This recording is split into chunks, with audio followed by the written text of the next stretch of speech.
If the meat is this tender, the kids eat without complaining. Today I'm going to make the rice I cook at home when I want to eat well and not complicate things. First I cook the meat and then the rice cooks by itself. That way the ribs turn out really tender. Then the rice cooks by itself, and that makes sure I can reheat it later if needed, without any worries. Marinated ribs. Rice, garlic, and water. Nothing else. Normal things that are always around.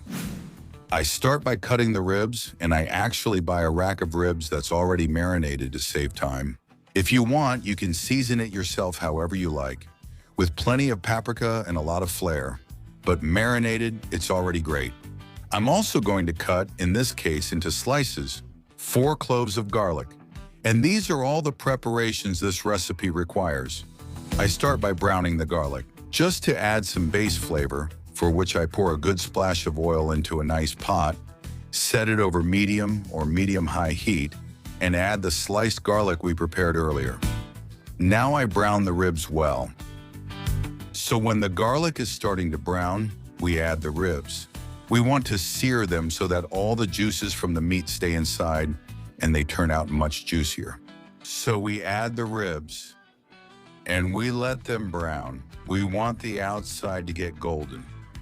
When you see that the part touching the pot is already seared, you have to turn each piece one by one so it can sear on the other side too. As you can see, this part isn't difficult at all.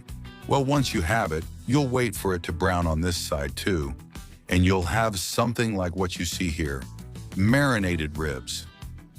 Seared on the outside, wait until this starts to look good. Then we're going to cover it with water because we're going to cook it as well, making it even more tender. This is the magic trick before preparing the rice. We cook the rib well. And that's it. It turns out so tender that kids don't have to struggle with it. See you next time. After a few minutes, it should look like this, boiling with a bit of flair. This trick is really important.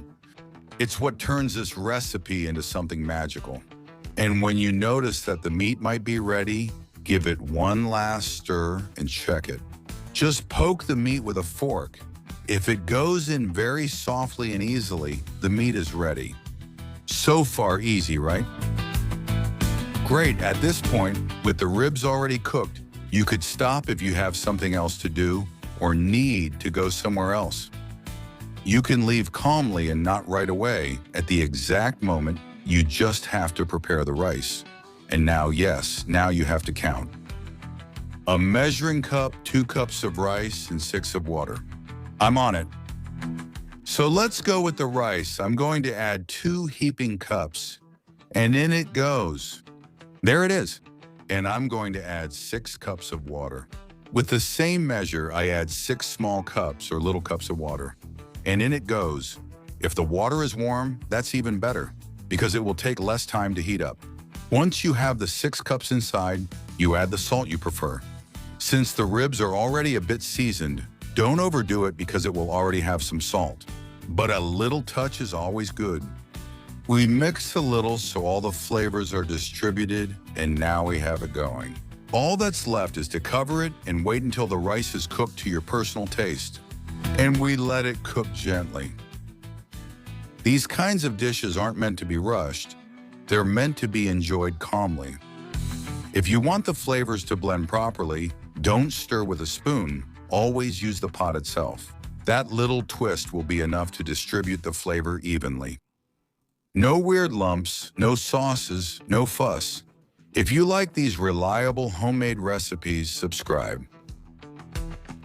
I like it just as it is with a bit of liquid, but once it's a little dry, honestly, I like to change it up a bit. Are you the same way? How do you prefer rice at your place? Do you prefer it brothy or dry? But at my place, we've almost always used round rice. Sometimes we've also used another one called bomba. I don't know if in your area you see a lot of different kinds of rice. Honestly, after trying a bunch of them, I don't really mind. I like them all. What I always recommend after making rice is to cover it right after it's done and leave it like that for at least 5 minutes. This makes the flavors blend better, and the texture too.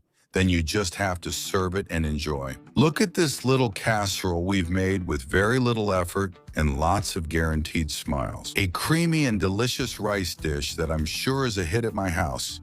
Seriously, I've tested it many times. I hope you dare to try it and let me know if your family likes it as much as mine does. And while you're at it, tell me which rice recipe never fails at your house. And rice pudding doesn't count, since that's a dessert. I already know all kids love it. Come on, get creative. And show me your most magical recipe.